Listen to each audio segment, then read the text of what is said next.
Hello students, good morning to all of you. Myself Mohammed Shahzad sir. Today I am going to start Indian economy subject for lecture 8 and आज हम लोग जो बात करने वाले हैं वो स्मॉल स्केल इंडस्ट्री के बारे में. What the first of all we study about that कि what the meaning of small scale industry. Small scale industry वह इंडस्ट्री होती है जो रूरल एरिया को डेवलप्ड करने के लिए, बैकवर्ड एरिया को डेवलप्ड करने के लिए बनाई जाती है. और इस इंडस्ट्री में बहुत ही ज़्यादा लार्ज क्वांटिटी में कैपिटल इन्वेस्टमेंट नहीं होते या नहीं होती है कैपिटल. साथ ही साथ यहाँ पे बहुत ढेर सारे मशीन्स, बहुत ज़्यादा अच्छी टेक्नोलॉजी, बहुत ही ज़्यादा अच्छी तरीके से इसका इंफ्रास्ट्रक्चर मेंटेन नहीं होता. ये जो है ऐसी इंडस्ट्री होती है बहुत ही छोटे पैमाने पे काम करती है और रूरल एरिया में. जैसे फॉर द एग्जांपल कि एक बड़ी इंडस्ट्री को, जैसे मान लीजिए रिलायंस को एक अपना, अगर कोई अपना प्रोजेक्ट स्टेबल करना है और गवर्नमेंट की निगरानी, गवर्नमेंट से वो लाइसेंस प्रोवाइड करके गवर्नमेंट ने उसको सजेस्ट किया कि ठीक है आप अपनी एक ऑयल फिनिशिंग इंडस्ट्री को आप किसी रूरल एरिया में शिफ्ट करके उसको डेवलप कीजिए, तभी आपको मैं क्या दूंगा, सब्सिडी दूंगा. ठीक है ना. तो उसको जो है अगर शहर में मौका मिलता है स्टेबल करने का तो वो हो जाएगा. मगर क्या है कि ये क्या है, स्मॉल स्केल इंडस्ट्री, ऐसी इंडस्ट्री जो रूरल एरिया में स्टेबल करने के लिए उसको प्रमोट की जाती है और साथ ही साथ ये ऑलरेडी रूरल एरिया में होती है. ठीक है ना. जैसे फॉर द एग्जांपल आप ले सकते हैं, आपने देखा होगा वो आटा की पैकिंग की आटा पैकिंग की जो चक्की होती है, तो वहाँ से जहाँ से आटे मैन्युफैक्चर होते हैं तो वहाँ पे भी वो क्या है, वो भी छोटी मोटी क्या है, मैन्युफैक्चर इंडस्ट्री है जो किसका काम करती है, फ्लोर का काम करती है, मतलब आटे का काम करती है. वो क्या करती है, गेहूँ को लुकाएगी, फिनिशिंग करेगी, पीसेगी और पैकेट में करके एक अपना अलग ब्रांड का नाम दे करके, आटे का एक नया ब्रांड नाम दे करके वो उसको मार्केट में चलाएगी. इसको हम लोग क्या कहते हैं, स्मॉल स्केल इंडस्ट्री कहते हैं. यानी कि ये ऐसी इंडस्ट्री जो छोटे पैमाने पे होती है, जिसको प्रमोट करने के लिए गवर्नमेंट भी हेल्प करती है और इसके पास मोर कैपिटल नहीं होता बल्कि लेस कैपिटल होता है और इसकी टेक्नोलॉजी और इसका जो है इंफ्रास्ट्रक्चर भी बहुत ही कम होता है. जैसे फॉर द एग्जांपल आप एक और एग्जांपल ले सकते हैं इसमें आप, जैसे फॉर द एग्जांपल कि ये हमारी एक पेन है, ये हमारी क्या है, पेन है. और इस पेन को बनाने के लिए, इस पेन को जो बनाया है, हम खरीदा है, हमने किसको खरीदा, एलेक्सो विलो जेल्स, इस पेन का नाम है, इस कंपनी से मैंने ख़रीदा है. मगर एलेक्सो ने पूरा का पूरा ये पेन नहीं बनाती, बल्कि वो क्या करती है, वो जो है ये पूरी की पूरी जो है पेन को बनाने के लिए पूरा इसका कैप किसी और को दे देगी बनाने के लिए, इसका ऊपर का ढांचा किसी और को दे देगी, स्टिकर बनाने की किसी और को दे देगी, निप एंड इसके जो है सियाही जो अंदर है इसमें, इसको बनाने के लिए किसी और को दे देगी. अलग अलग जगहों से जब आता है तो एक इलेक्सो कंपनी में सारी चीज़ें पहुंची, उन्होंने पूरे के पूरे चीज़ों को जोड़ करके इसमें किसको कन्वर्ट कर दिया, इसमें पेन में कन्वर्ट कर दिया और इसको मार्केट में बेच दिया. तो जो पेन में कन्वर्ट करके पूरा का पूरा स्ट्रक्चर मेंटेन करके इन्होंने जो मार्केट में बेचा है उसको हम लोग क्या कहते हैं, इलेक्सो कंपनी. इसको हम लोग बड़ी इंडस्ट्री के नाम से जानते हैं, जो हम लोग इससे पहले 7 लेक्चर में स्टडी किए हुए थे. और ये जो छोटी छोटी जो पॉइंटें बनी हैं, जैसे कैप किसी और ने बनाया, इसका ऊपर का ढांचा किसी और ने बनाया, पिन किसी और ने, सियाही किसी और ने, ये जो इंडस्ट्री जो काम करती है वो छोटे पैमाने पर होती है. उनके पास थोड़ा सा कैपिटल होता है. ठीक है ना. उनके पास इतना कैपिटल नहीं कि पूरे का पूरा स्ट्रक्चर एक ही जगह पे, पूरा पेन एक ही जगह पे अपने यहाँ मैन्युफैक्चर कर सकें. तो ये छोटे छोटे स्केल पे वर्क करती है, इसको हम लोग क्या कहते हैं, स्मॉल स्केल इंडस्ट्री कहते हैं. आइए चलिए हम लोग स्टार्ट करते हैं. In 1955 the village and small scale industry committee recognize possibility of using SSI to promote the rural development. यानी रूरल डेवलपमेंट को प्रमोट करने के लिए village and small scale industry company को आगे ले जाने के लिए जो है इसको 1955 में स्मॉल स्केल इंडस्ट्री कमेटी बनाई गई, जिसका मेन सोर्सेज था कि रूरल एरिया को क्या कर सके, डेवलप कर सके. SSI स्मॉल स्केल इंडस्ट्री को डेवलप करने के लिए इन्वेस्टमेंट की ज़रूरत थी और इन्वेस्टमेंट में कम से कम इस इंडस्ट्री को स्टेबल करने के लिए 5 लाख रुपए की ज़रूरत है. यानी 1950 के दरमियान किसी भी स्मॉल स्केल इंडस्ट्री को खोलने के लिए कम से कम कितने की ज़रूरत थी, 5 लाख रुपये. आप कहेंगे सर 5 लाख में जो है अब हो जाएगा. अरे अभी के हिसाब से ना देखिए ना, 1950 के टाइम पे देखिए, अभी के हिसाब से देखेंगे तो जो है आज जो है 5 करोड़ रुपए लगाएंगे तभी जो है स्मॉल स्केल इंडस्ट्री को आप स्टेबल कर पाएंगे, अदरवाइज नहीं कर पाएंगे. ओके स्टूडेंट, और आते हैं हम लोग इसमें. Small scale industry is defined with difference to the maximum investment allotted on the assets of a unit. इसका मतलब यह है कि जितने भी आपकी जो इन्वेस्टमेंट है वो आपकी असेट्स एंड कैपिटल कितनी होनी चाहिए, 5 लाख. 1950 के दरमियान प्रेजेंट टाइम के हिसाब से देखा जाए तो 5 करोड़ रुपए की ज़रूरत पड़ेगी इसकी किसी भी स्मॉल स्केल इंडस्ट्री को स्टेबल करने के लिए. ओके स्टूडेंट, अब इसके कुछ फीचर्स हम लोग पढ़ते हैं। फीचर्स में क्या है भाई, based on labour incentive technique. ये जो है ना स्मॉल स्केल इंडस्ट्री होती है, तो ये जो किसके बेस पे काम करती थी, लेबर इंसेंटिव, यानी मजदूरों के हेल्प से, लेबर्स की हेल्प से जो है ये जो है वर्क किया करती थी।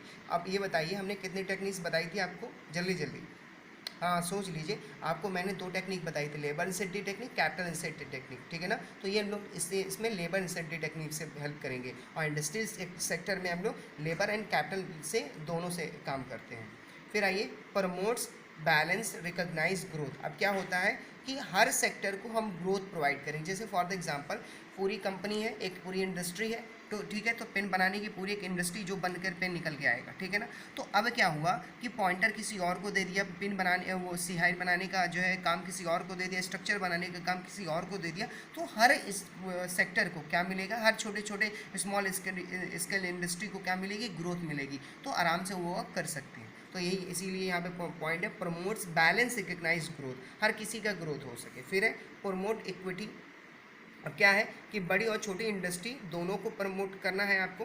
बड़ी कंपनियां क्या है, कहती हैं कि भाई ठीक है, मुझे जो है मुझे ये प्रोडक्ट बनाना है और इस प्रोडक्ट को मार्केट में बेचना है, तो उन्होंने कहा ठीक है, मगर उस प्रोडक्ट को बनाने के जितने भी इक्विपमेंट होंगे वो किसी ना किसी जगह से बन करके ही आएंगे। उसको हम लोग क्या कहते हैं, उसको हम लोग कहते हैं प्रमोट इक्विटी। जैसे एक और एग्जांपल ले सकते हैं, हीरो जो कंपनी, हीरो की जो बाइकें बनती है, हीरो बाइक जो बनाती है कंपनी, वो पूरा का पूरा चीज़ें नहीं बनाती, पिस्टन, व्हीकल्स, ट्यूब, टायर, वो पूरा नहीं सब बनाती।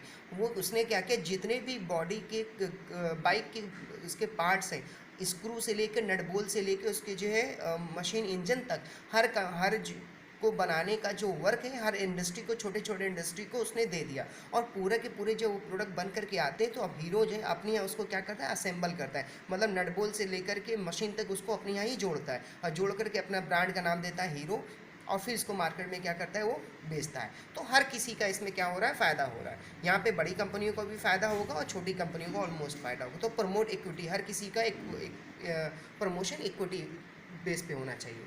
फिर है हमारा सोर्सेज ऑफ रॉ मटेरियल। अगर स्मॉल स्केल इंडस्ट्री ना होती तो जो है हमारा सोर्सेज ऑफ रॉ मटेरियल जो है, किसी भी तरीके जो रॉ मटेरियल हमारा बन के आता है वो हमारा जो है मार्केट में नहीं मिल पाता। जैसे फॉर द एग्जांपल आपने आईफोन देखा होगा, आईफोन पीछे साइड जब देखेंगे तो आईफोन का वो एप्पल का जो है लोगो बना रहता है, तो वहाँ पे नीचे साइड में 2 लाइनें लिखी रहती है, लिखा रहेगा कि असेंबल इन कैलिफोर्निया, है ना, sorry, design by California and manufacture and assemble by in China. मतलब जो है आपने इतनी महंगी मोबाइल ख़रीदा, वो नाम क्या आ गया भाई, मेड इन चाइना। मन तो करता है मोबाइल फेंक दें, वो एप्पल का मोबाइल फेंक दें, नहीं नहीं, ऐसा फेंकने की कोई ज़रूरत नहीं, मैं बता रहा हूँ उसका सॉफ्टवेयर, उसका डिज़ाइन, उसके स्ट्रक्चर, उसके कैमरे पे वर्क, उसके फीचर्स पे वर्क, सारी की सारी जो वर्क करती है वो कैलिफोर्निया करती है, मगर उसको असेंबल करने के छोटे छोटे जो पार्ट्स को जोड़ करके मार्केट में उसको वापस जो है कैलिफोर्निया, यानी अब कहेंगे सर कैलिफोर्निया का है यूएसए में, तो वहाँ पे क्या है, यूएस में, तो वहाँ पे क्या है कि वहाँ पे उसको भेज दिया जाता है, ठीक है। तो छोटे छोटे पार्ट्स को जो जोड़ने का वर्क होती है वो किसी और इंडस्ट्री को दे दिया, तो उसका भी काम हो गया और इसका भी काम हो गया। तो इसी को कहते हैं सोर्सेज ऑफ रॉ मटेरियल, यानी कि जो स्मॉल स्केल इंडस्ट्री होती है वो रॉ मटेरियल को सप्लाई करने का सोर्स होती है। इंक्रीज इन जीडीपी, जब जो है स्मॉल स्केल इंडस्ट्री बढ़ेगी तो जो है बड़ी इंडस्ट्री बढ़ेगी, जब बड़ी इंडस्ट्री बढ़ेगी तो मार्केट में जो इसका प्रोडक्ट आएगा, जब मार्केट में प्रोडक्ट आएगा तो जो है जीडीपी बढ़ेगी, बिकेगा, और बिकेगा तो जीडीपी बढ़ेगी, जीडीपी बढ़ेगी तो नेशनल इनकम बढ़ेगा। फिर आइए रिजर्वेशन ऑफ प्रोडक्ट्स। अब क्या है भाई, रिजर्वेशन ऑफ प्रोडक्ट का मतलब हर किसी को रिजर्वेशन मिलना है, यानी स्मॉल स्केल इंडस्ट्री के पास अगर किसी भी तरीके की कोई भी दिक्कत हो रही तो गवर्नमेंट उसको क्या करती है, प्रमोट करती है, उसको रिजर्वेशन देती है कि आप इस तरीके से काम करिए, हम आपको प्रॉपर वे में हेल्प करेंगे। फिर है वेरियस कंसेशन। अब उसको क्या मिलती है, कभी कभी इन लोगों को क्या मिलती है, छूट मिलती है, अपनी इंडस्ट्री को आगे ले जाने के लिए उनको क्या मिलती है, छूट मिलती है। ओके स्टूडेंट, तो यहाँ पे हम लोग जो टॉपिक कवर किया है वो क्या है, स्मॉल स्केल इंडस्ट्री। अब इसमें कुछ पॉइंट्स हैं, उसको समझ लीजिए। रोल ऑफ इंडस्ट्री, फीचर या कंट्रीब्यूशन, अभी जस्ट पीछे बताया, ठीक है। अब हम लोग जो है इसमें कुछ इंपॉर्टेंस के बारे में देख लीजिए। क्रिएटिंग मोर एम्प्लॉयमेंट अपॉर्चुनिटी, इसमें ज़्यादा एम्प्लॉयमेंट मिलेगा। अब जैसे एग्जांपल के तौर पे छोटे छोटे पैमाने, इंपॉर्टेंस की बात हो रही, क्रिएटिंग मोर एम्प्लॉयमेंट अपॉर्चुनिटी, छोटे छोटी जो है, अगर मैंने छोटे छोटे एक, जैसे मान एक बहुत बड़ी बिल्डिंग मैंने बना के खड़ी कर दी और हमने कहा कि पूरी बिल्डिंग बेचेंगे 5 फ्लोर की, तो बिकेगी क्या, नहीं नहीं, सोचिए बिकेगी क्या, नहीं बिकेगी। मगर अगर मैंने जो है एक फ्लैट बना करके अगर सबको बेचना चालू कर दिया तो बिक जाएगा ना, हाँ बिक जाएगा। तो इसी को कहते हैं स्मॉल स्केल इंडस्ट्री, यानी छोटे छोटे पैमाने पर अगर हम वर्क करते हैं तो हमारे पास अपॉर्चुनिटियाँ बढ़ेंगी और एम्प्लॉयमेंट भी हमारा बढ़ेगा। इसीलिए लिखा है क्रिएटिंग मोर एम्प्लॉयमेंट अपॉर्चुनिटीज़, ठीक है। फिर यहाँ पे आइए, small industry for the production of goods and services use more and more labor and lesser opportunity in the market. Formation with small capital and simple machine. Small capital मतलब थोड़े से थोड़े कैपिटल का इस्तेमाल करके कुछ सिंपल मशीनों का यूज़ करके आप अपनी जो है अपनी इंडस्ट्री स्मॉल स्केल इंडस्ट्री को क्या कर सकते हैं, बढ़ा सकते हैं।